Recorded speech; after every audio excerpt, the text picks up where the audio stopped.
Le vote cette semaine à l'Assemblée nationale instaurant le mariage pour tous est indéniablement une véritable avancée politique et sociale pour la France. Le débat reste passionné. Les homosexuels pourront désormais se marier et avoir les mêmes droits que les hétéros. Nous avons en plateau des représentants, uniquement des représentants de la cause et de la communauté gay. Vous allez voir dans quelques minutes un reportage sur ce qu'on appelle les veilleurs de Strasbourg. Ce sont les opposants, malgré le vote. Les opposants à cette loi restent vigoureusement sur le terrain à faire passer le message. Vous verrez quelles sont leurs motivations dans un instant. Pour l'instant, on va dialoguer avec eux. Je vous présente mes invités. Bonjour Cornelia Schneider. Bonjour. Vous représentez le support transgenre à Strasbourg. À côté de vous, SOS Homophobie, bonjour Stéphane Gallas. Et enfin, quelqu'un qui nous vient de Mulhouse. Merci d'avoir fait le chemin, l'association Lettres. C'est Michael Grangy. Alors, avant de voir ce reportage sur les veilleurs de Strasbourg, il y en a également ailleurs, en Alsace et partout en France. Une première impression, Stéphane, cette loi est passée. C'est historique pour vous, pour la communauté gay. Est-ce que c'est quelque chose de fondamental? Est-ce qu'on peut rapprocher ça, par exemple, pour l'avortement, pour les femmes? Est-ce que c'est quelque chose d'aussi important que ça? C'est clairement une avancée extrêmement importante pour les personnes LGBT. On est enfin à égalité de droits face à la majorité hétérosexuelle. Voilà, aujourd'hui, on ne pourra plus dire à un homosexuel « tu es différent de moi » puisque l'État ne t'autorise pas à te marier ou à adopter des enfants, etc. Donc effectivement, c'est une avancée extrêmement importante. On a vu les applaudissements à l'Assemblée. On a en tête les larmes de Christine Taubira. Michael, vous avez pleuré aussi, vous avez frissonné quand le vote a été adopté, la loi adoptée? Ouais, alors j'ai regardé ce débat sur mon téléphone portable vu que j'étais en train de travailler. C'était assez émouvant. Après, les débats qu'il y a eu juste avant le passage au vote étaient assez durs quand on a regardé sur la droite et assez touchant quand on était sur la gauche. Après, oui, moi j'étais assez sensible de voir une avancée enfin dans le domaine du mariage. Cornelia, support transgenre, est-ce que cette journée, cette semaine a changé quelque chose ou va maintenant changer quelque chose dans votre approche et dans votre existence? Dans mon existence personnelle, non, mais moi je ne suis pas importante dans le débat. Il s'agit d'une cause qui concerne beaucoup de gens. Je n'ai pas suivi les débats en détail parce que j'étais occupé, j'avais des choses à faire, je prenais de temps à autre des nouvelles dans les médias, ok, bon, l'issue est sans surprise pour moi. Je pense qu'on n'est pas dans une révolution, on n'est pas dans un changement de société, on est tout simplement dans le rattrapage hautement nécessaire depuis des décennies dans les droits. Donc vous atténuez un petit peu, c'est la marge de la société. Je pense qu'il fallait que ça vienne enfin. On a quand même traversé, il me semble, une période assez difficile. Et ça a laissé des traces? Oui, de façon évidente. Nous, sur notre ligne d'écoute, les témoignages ont explosé. C'est 3 fois plus de témoignages. Voilà, pour la semaine du 8 avril, par exemple, c'était plus de 60 témoignages d'actes homophobes en une semaine. On va y revenir largement en détail. Pour l'instant, je vous propose de regarder ce reportage, cette rencontre. Ce sont les grands témoins de l'actualité. Mélodie Schwertz a passé un petit peu de temps hier soir avec les veilleurs de Strasbourg. Depuis plusieurs jours, ils campent place de la République avec des bougies. Ils étaient tout de même une bonne centaine de personnes hier soir. Ce sont les opposants au mariage pour tous qui refusent le vote de cette loi. Ils veillent. Quelles sont leurs motivations? Nous n'allons pas refaire le débat pour ou contre. La loi est votée, ça va s'appliquer. Quelles sont les motivations d'Hélène et Paul Alexandre? Regardez ce reportage signé Mélodie Schwertz. Ils s'appellent les veilleurs. Majoritairement jeunes, ils se réunissent tous les soirs dans plusieurs villes de France pour manifester pacifiquement contre le mariage pour tous. À Strasbourg, une centaine de veilleurs se réunissent quotidiennement place de la République. Je suis allée rencontrer 2 d'entre eux, Paul Alexandre et Hélène. La loi autorisant le mariage pour tous est passée il y a quelques jours. Pourquoi vous continuez à vous mobiliser? Alors effectivement, la loi est passée, mais nous nous mobilisons parce qu'il y a d'autres combats encore à mener, la PMA, la GPA, le gender, et ce sont vraiment des convictions qui nous tiennent à cœur, et nous voulons les défendre et rester là jusqu'à ce que le gouvernement veuille bien nous entendre. Donc pour l'instant on parle que du mariage, pourquoi vous extrapolez déjà sur d'autres choses qui pourraient arriver derrière? Parce que il nous semble que c'est la suite logique des événements, et que c'est sûr que ça va arriver par la suite. Qu'est-ce qui vous dérangeait dans le mariage entre 2 personnes de même sexe? Alors,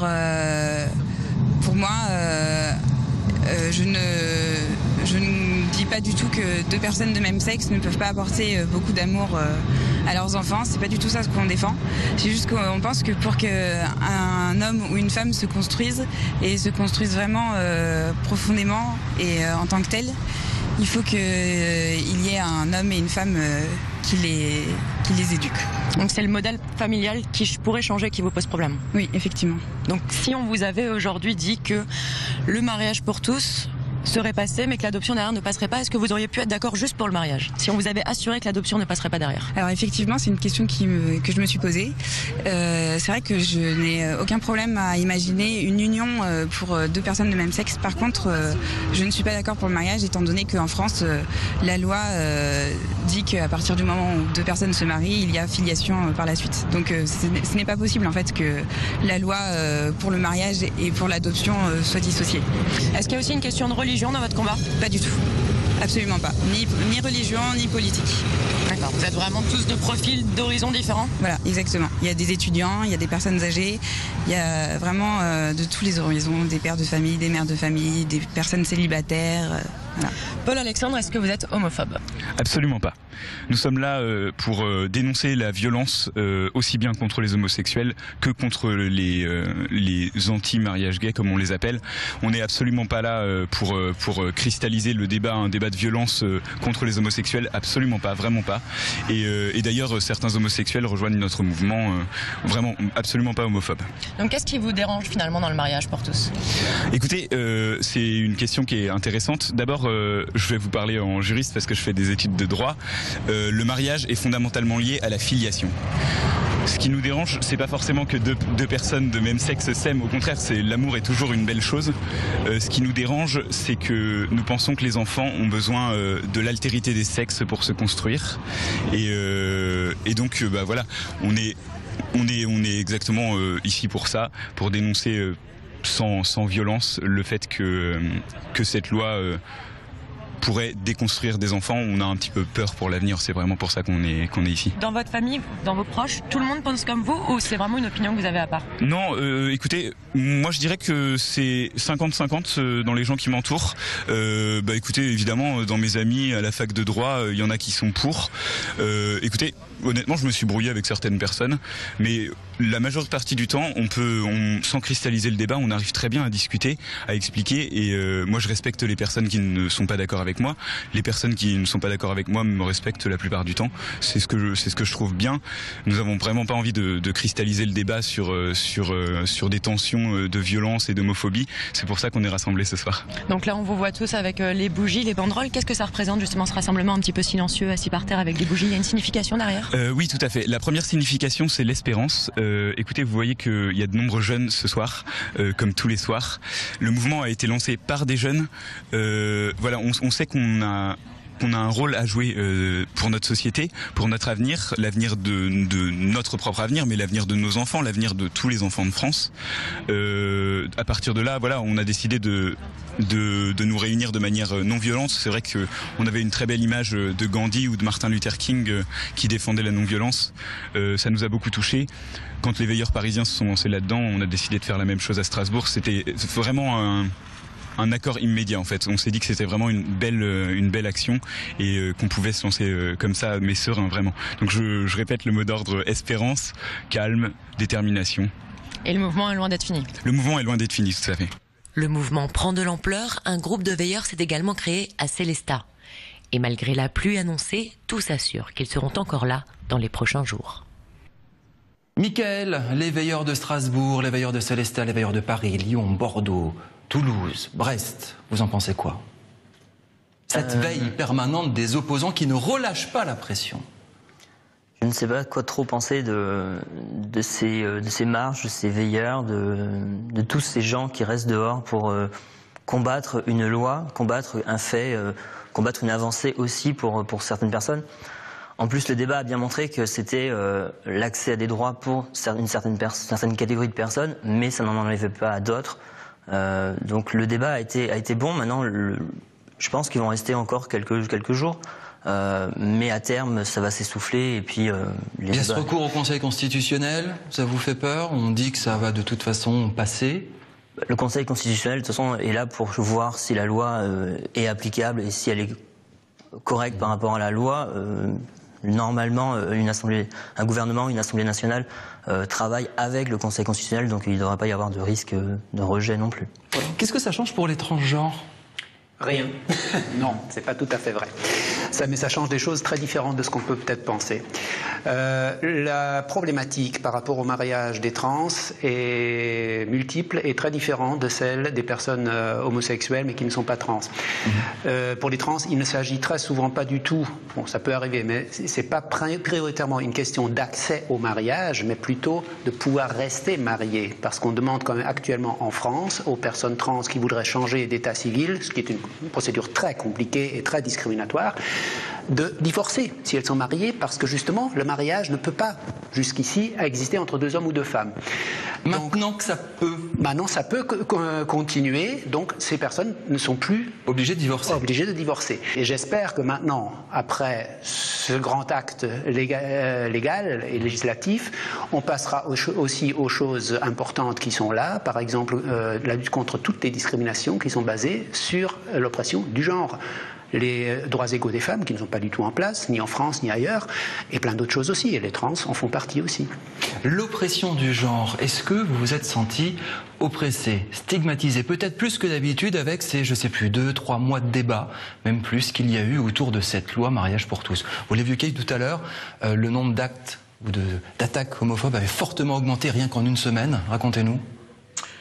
Je ne suis pas moi-même directement derrière la ligne, donc je ne peux pas vous donner exactement ce qui s'est véritablement passé. En tout cas, les témoignages, que ce soit dans le milieu familial, sur Internet, dans le milieu du travail, sont en forte augmentation. Alors, c'est pas forcément des agressions physiques, ça peut être une agression verbale, et parfois elle n'est pas totalement dirigée. Par exemple, vous êtes lesbienne, vous travaillez dans une entreprise, personne ne sait que vous êtes lesbienne, et vous entendez vos collègues pendant la pause déjeuner. Donnent leur avis. Donner l'avis, c'est pas donner un avis, c'est très bien. Il y a aucun souci par rapport à ça. Mais quand on a entendu certains amalgames sur la zoophilie, la pédophilie, enfin voilà, c'est quand même extrêmement violent. Donc effectivement, là, il y a des gens qui peuvent appeler pour nous dire voilà, j'ai été témoin de propos homophobes à l'intérieur de mon entreprise, par exemple. À l'association Lettres, on a fait le choix de ne pas participer au débat avant le vote. Donc, on a voulu rester en retrait, déjà pour protéger les jeunes qu'on héberge, qui ont été rejetés par leurs parents, qui ont été rejetés par des amis. Est-ce que vous avez un rôle particulier? Un jeune fait un coming out, les parents ne le supportent pas, ils le jettent du foyer, vous le recueillez? On a 5 places d'hébergement, elles sont toutes à Mulhouse pour le moment, 5 places d'hébergement pour des jeunes homosexuels ou transsexuels ou transidentitaires, des personnes qui sont rejetées par leurs parents pour incompréhension ou alors tout simplement par rejet d'homophobie. Quand ces jeunes entendent, alors c'est une minorité quand même, mais des gens de droite ou d'ailleurs dire ça mène à la pédophilie, comment c'est pris ça? Il n'y a pas eu vraiment plus d'incompréhension par rapport à tout ce qui puisse dire. Après, au sein de l'association, au sein des administrateurs de notre association, il y a eu quelques débats par rapport à tout ce qui s'est dit, par rapport à l'homophobie constante des politiques, des élus politiques. Et il faut travailler avec, on n'a pas le choix. Maintenant, on essaye aussi d'enregistrer tout ce qui a été dit pour après rendre des comptes si on a la possibilité. Finalement, toutes ces attaques, Cornelia, ça veut dire qu'il y a eu un manque de pédagogie, qu'il y a toujours une communauté qu'on ne comprend pas en France, une communauté qui fait peur. Comment on peut percevoir toutes ces attaques, tout ce qu'on a entendu dire? Je pense que c'est tout simplement de la haine sectaire, ni plus ni moins. Il s'agit d'une toute petite minorité de surexcités sectaires, haineuses, qui veulent à tout prix, de façon antidémocratique, imposer leur idéologie dans un processus qui, pour une fois, s'est passé d'une façon, je dirais, aussi exemplaire démocratiquement parlant qu'on peut dans la Ve République française. On ne peut vraiment pas reprocher au gouvernement de ne pas avoir favorisé le débat, de ne pas avoir ouvert, de ne pas avoir discuté, de ne pas l'avoir annoncé. Le gouvernement a été élu, entre autres, sur exactement cette promesse de la loi-là. Donc la démocratie est claire. On ne peut pas dire ça a été imposé de façon dictatoriale. C'est ce que ces gens-là prétendent. Ce qui m'amuse d'ailleurs, puisque vous parliez des veilleurs, c'est de voir que ces gens-là transforment de fait l'espace public, place de la République en plus, plus, en un espace de prière. Et ce sont très souvent exactement ces gens-là qui s'excitent quand des musulmans prient dans la rue, par exemple à Paris, parce que leur salle de prière est trop petite. Deux poids, deux mesures, voilà, non, ça suffit. Une question très simple, est-ce qu'aujourd'hui c'est plus facile de faire son coming out par exemple? Est-ce que c'est plus facile de dire je suis homo, je suis lesbienne? Ça dépend de plein de choses. Ça dépend de la famille, ça dépend des amis, ça dépend à qui l'annoncer. Le fait que la République ait dit maintenant vous avez les mêmes droits, maintenant vous pouvez vous marier, ça n'a pas changé? Moi, il me semble que quand même, factuellement, c'est quand même plus simple. Regardons d'où on vient. En 81, c'était encore un crime pénalement reconnu d'être homosexuel. Voilà, aujourd'hui, on est au mariage et à l'adoption. Donc, en quelques années, il y a quand même une progression hyper importante. Il y a une visibilité beaucoup plus grande. Voilà, nos associations sont là aussi pour travailler sur les clichés, les idées reçues, pour s'ouvrir aux autres. D'ailleurs, quand vous parlez de communauté, moi, à chaque fois, ça me vrille. Voilà, parce que c'est vrai, c'est mal de dire communauté gay. Oui, parce que qu'est-ce que ça veut dire communauté gay? Est-ce qu'il y a une communauté hétéro? Je veux dire, au contraire, par exemple, il y a la station, le centre gay et lesbien de Strasbourg. Il est ouvert à tous. Je veux dire, ce n'est pas un lieu interdit aux hétérosexuels et aux autres. Donc vraiment, c'est quand vous parliez de est-ce que vous avez été blessé? Mais il n'y a pas que les gays, les lesbiennes, les bi et les trans qui ont été blessés. Il y a aussi leur famille, il y a aussi les amis. Et des hétéros qui ont été des hétérosexuels qui nous ont dire que vous pouvez mener à la pédophilie. Exactement, parce que ce sont des gens qui nous connaissent. De toute façon, il n'y a pas de secret. Hein. C'est-à-dire, moi, je crois beaucoup à la communication et à l'échange. Et voilà, tout ça, en fait, c'est sur des malentendus et sur des idées préconçues. Voilà, dès qu'il y a du dialogue et dès qu'il y a un échange, les choses vont beaucoup mieux. Michael, coming out plus facile, du coup, vous pensez? Moi, je pense que le débat a amené plus de dialogue. Mais en même temps, ça a donné envie à des jeunes de l'annoncer sans trop réfléchir aux réactions de leurs parents ou de leurs amis. Donc de ce côté-là, je suis pas sûr que... Enfin, c'est peut-être plus facile de l'annoncer parce qu'il y a eu un débat et on pense que c'est rentré dans les mœurs, mais en même temps, quand on tombe dans des villages ou dans des régions qui sont... Dans la campagne alsacienne, c'est toujours difficile de dire qu'on est homo. C'est plus compliqué, c'est beaucoup plus compliqué et il y a un regard de la famille, un regard du voisinage qui est aussi très lourd à porter. Et qui n'a pas changé ces derniers mois? Non, du tout. Je n'ai pas constaté de changement au niveau des villages d'Alsace sur la question du mariage, sur la question de l'homosexualité. On parlait de politique il y a quelques minutes. Il y a les deux députés alsaciens socialistes, Jung et Bis, qui ont voté oui, Cornelia. Keller, UMP, quand même, a été l'une des seules à droite, avec Erich Peitel, également plutôt centriste à Sigolsheim, à dire oui. Il y a eu une sénatrice PS dans le Haut-Rhin qui a dit oui. Tous les autres élus alsaciens, tous les autres députés alsaciens, que ce soit de droite ou du centre, ont dit non. Est-ce que ça vous choque? Est-ce que vous attendiez quelque chose d'autre de la part de vos élus? Non, non, ça ne m'étonne pas du tout. On sait que les élus de droite en Alsace sont bien de droite et restent bien de droite, ça ne me surprend pas. Et des élus de droite en France et du centre qui ont voté oui. Mais bon, en Alsace, la droite d'Alsace, elle est bien à droite. Hein. Il y en a ailleurs en France qui est un petit peu moins. Mais bon, il y a certainement un problème aussi d'écoute du peuple. Est-ce que vous connaissez par exemple Jean-Claude Massou? Non, ça ne me dit rien. Non, je crois en Alsace, personne ne le connaît. C'est le maire d'Abjad sur Bandia. Il a dit « Jamais je n'appliquerai cette loi ». Est-ce que demain, à Haguenau, Célestat, Mulhouse, Orfelden, ailleurs, vous craignez d'être confronté à ce genre de choses qui est des maires, effectivement, quand vous disiez dans les villages, c'est toujours mal compris, mal expliqué, qui disent « Non, je n'applique pas cette loi ». Moi, je pense qu'un maire qui ne veut pas appliquer une loi de la République doit démissionner, tout simplement. Ou être démis de ses fonctions.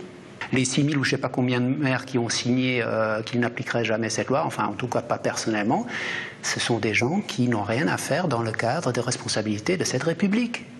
Qui partent, c'est tout. D'accord avec ça? Tout à fait, ils représentent l'État. Ils représentent l'État et donc ils doivent se soumettre aux lois de la République. Voilà. Michael? Pour moi, c'est à peu près la même chose. On sait qu'il y a eu beaucoup de signataires avant le passage de la loi, avant le vote de la loi. Maintenant, il faudrait voir si ces gens qui ont fait beaucoup de bruit sur ça vont pas faire marche arrière et puis appliquer cette loi comme ils doivent le faire. On voit maintenant, même dans les débats, on voit que le parti de droite a commencé à changer de ton au niveau de l'année prochaine, enfin, quand ils vont passer peut-être aux élections de 2017.